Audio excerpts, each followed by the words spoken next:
والتين والزيتون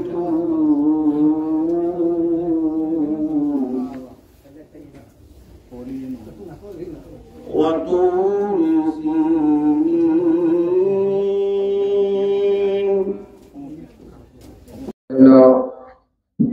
অত্যন্ত আনন্দের বিষয় আজকে যে আমরা আজকে এখানে একটা মসজিদের ভিত্তিপ্রস্তর স্থাপন করার জন্য একত্রিত হয়েছি। চট্টগ্রামের ফটিকছড়ি উপজেলার 13 নং লেলাং ইউনিয়নের কওমি উলামা পরিষদের আবু বকর রাদিয়াল্লাহু তাআলা আনহু জামে মসজিদের ভিত্তিপ্রস্তর স্থাপন অনুষ্ঠান অনুষ্ঠিত হই। ধর্মীয় সংগঠন এই সংগঠনের উদ্যোগে প্রতিষ্ঠিত হওয়ার পর থেকে অনুষ্ঠানত প্রধান অতিথি হিসেবে উপস্থিত আছেন সমাজসেবক আলহাজ সৈয়দ ইলিয়াস, বিশেষ অতিথি হিসেবে উপস্থিত আছেন মুফতি খালেদ কাউসার, প্রখ্যাত আলেম মাওলানা ওমর ফারুকের সভাপতিত্বে এলাকার অসংখ্য গণ্যমান্য ব্যক্তিবর্গ ও স্থানীয় মুসল্লিগণ উপস্থিত আছেন। অনুষ্ঠান শেষে দোয়া ও মোনাজাত পরিচালনা করা হয়। প্রধান অতিথি তার বক্তব্য কয় একখান মসজিদ শুধু নামাজের স্থান নয়, বরং একখান সমাজ গঠনের কেন্দ্রবিন্দু। আর উচিত এই মহৎ কাজত অংশগ্রহণ করুন। বিশেষ অতিথি ইসলামের আলোকে মসজিদের গুরুত্ব তুলে হয় যে ব্যক্তি আল্লাহর ঘর নির্মাণে অংশগ্রহণ করে আল্লাহ তাআলাই জান্নাতে একখান ঘর নির্মাণ করে। এই সময় তারা উলামা পরিষদের মজলিসুদ শুরা সদস্য সাধারণ সম্পাদক মসজিদের ভূমিকা ও ভবিষ্যৎ পরিকল্পনা লইরে বিশেষ আলোচনা করে। মসজিদ নির্মাণে বিশেষ অবদান রাখার কারণে আলহাজ সৈয়দ ইলিয়াস সাহেবের সম্মাননা স্মারক প্রদান করা হয়। অনুষ্ঠানত মুফতি খালেদ কাউসার সাহেবরে উলামা পরিষদের সাংগঠনিক সম্পাদক আরবি মানপত্র পাঠ করিয়ে রাখুন। মুফতি খালেদ কাউসার শাহনাওয়ারি হাফিজাহুল্লাহ ওয়া রাআহ রাইস জামিআত দারিস সুন্নাহ ফি আমেরিকা। দেখাবে রিয়া এন্ড সুমা, কাউকে শোনাবে এবং দেখাবে এই উদ্দেশ্য নয়, আমাকে দানবীর বলবে সেই জন্য নয়। ইখলাস তো হলো অনেক বড় জিনিস। ইখলাস অনেক বড় জিনিস এই উম্মতের জন্য। হাদিসে নূরানি বাচ্চাদেরকে আমরা বলি আখলিস দীনাক ইয়াকফিকা আমলুল কলিল। তোমার দিনকে কি করো? ইখলাসের সাথে পিওর করো। আখলিস মানে পিওর। পিওর মানে দিলের মধ্যে কোনো কি থাকবে না, শঙ্কা থাকবে না, আল্লাহ শুধুমাত্র আল্লাহ রাজি করার জন্য। ইয়াকফিকা আমলুল কলিল কোরআনে কোন জায়গায় আপনাকে আকসারু আমালা বলা হয়নি, বলছে আহসানু আমালা বলা হয়েছে। ইন্না জাআলনা মা আলাল আরদি জিনাতাল লাহা লিনাবলুয়াহুম আইয়ুহুম আহসানু আমালা খালাকাল মাউতা ওয়াল হায়াতা লিনাবলুয়াকুম আইয়ুকুম আহসানু আমালা। সূরাতুল মুলকে, সূরাতুল কাহফে আল্লাহ পাক অনেক জায়গায় বলছেন আহসানু আমাল, উত্তম আমল। আমার একটা উদ্দেশ্য, এই মসজিদ বানানোর পরে মসজিদের মুসল্লি জোগাড় করা দরকার। মুসল্লি জোগাড় করতে হলে যে আমাদের প্রত্যেকের ঘরে ঘরে মুসল্লি জোগাড় করতে হবে। প্রথমে এলো আমাদের মুসল্লির জন্য তালিম ও তাআলিম, এটা ছোট থেকে ছেলে মেয়ের থেকে মেয়েকে ছেলেকে শিক্ষা দিতে হবে। এটাই আমাদের বড় কথা। মসজিদ করে মসজিদে মুসল্লি না থাকে মসজিদ বানানোর কোনো দরকার নেই।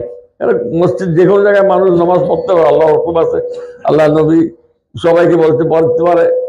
এটা বড় কথা হলো আমরা চাই আমরা ওই ঘরে ঘরে সবাই মুসল্লি হয়, মসজিদের মুসল্লি। এই জন্যই আমাদের সবার উদ্দেশ্য, আমার সবার কাছে অনুরোধ করবো আমরা প্রত্যেকে মিলি প্রত্যেকের ছেলে মেয়েকে মাদ্রাসা মক্তবে বাড়িতে যে কোনো জায়গায় সবচেয়ে ছেলে মেয়ের জন্য ওস্তাদ হলো মা আর বাবা।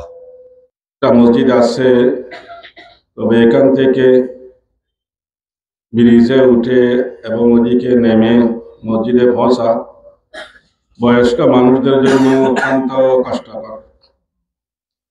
এবং পাশে একটি মসজিদ আছে, তাও এখান থেকে গিয়ে জামাত সহকারে নামাজ পড়তে তাও কষ্টকর। এই জন্য অনেকে আমাদের কাছে আবেদন করেছেন যে আমরা পাশে সহজে জামাত সহকারে নামাজ আদায় করার ব্যবস্থা। আমরা অনেক দেখেছি ওইদিকে এইদিকে জায়গা, কোনো দিকে সেরকম জায়গার ব্যবস্থা হয়নি।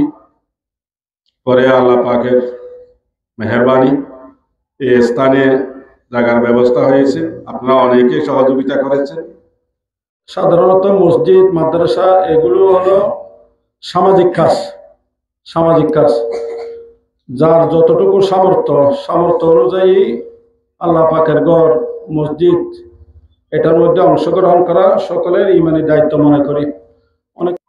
আসলে আমি কোনো বক্তা নই বা বক্তৃতা দেওয়ারও এরকম একটা গুরুত্বপূর্ণ সবার মধ্যে আমরা যদি কিছু জানিও আমাদের মুখ দিয়ে আসবে না।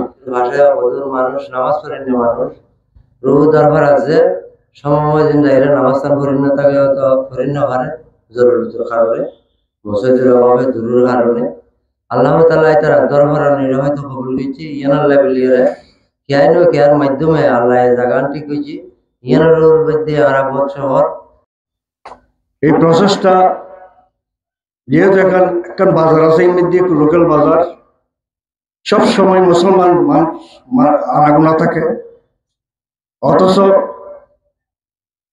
মসজিদ একটু দূরেও নেই বন্দরলা মসজিদ মানুষের কিছু অবহেলার কারণে যথাসময়ে অক্তমত নামাজ করিগল্লাই বলি আগ্রহ প্রকাশ করে। সুতরাং এই বাজারের কাছে একখান জায়গা চিহ্নিত করি আর লেরাঙ্গের ওলামা পরিষদের যে একখান সিদ্ধান্ত লই অত্যন্ত গুরুত্বপূর্ণ সিদ্ধান্ত। এটা আমাদের ব্যবসায়ীর সদস্যগণ এবং আশপাশের যারা সংশ্লিষ্ট কারিগর রয়েছেন সবাই অনেকদিন একটা আকাঙ্ক্ষা ছিল এখানে একটা মসজিদ স্থাপিত হয়ে কিনা। ওলামা পরিষদ এটা আপনারা ইউনিয়নের সর্ববৃহৎ ধর্মীয় সংগঠন। এই সংগঠনের উদ্যোগে প্রতিষ্ঠিত হওয়ার পর থেকে অনেক দিনী এবং সমাজ সেবামূলক কার্যক্রম হয়েছে। তার মধ্যে অন্যতম এই মসজিদের জায়গা ক্রয় করে এই মসজিদ নির্মাণের জন্য উদ্যোগ গ্রহণ করেছে। তা আমি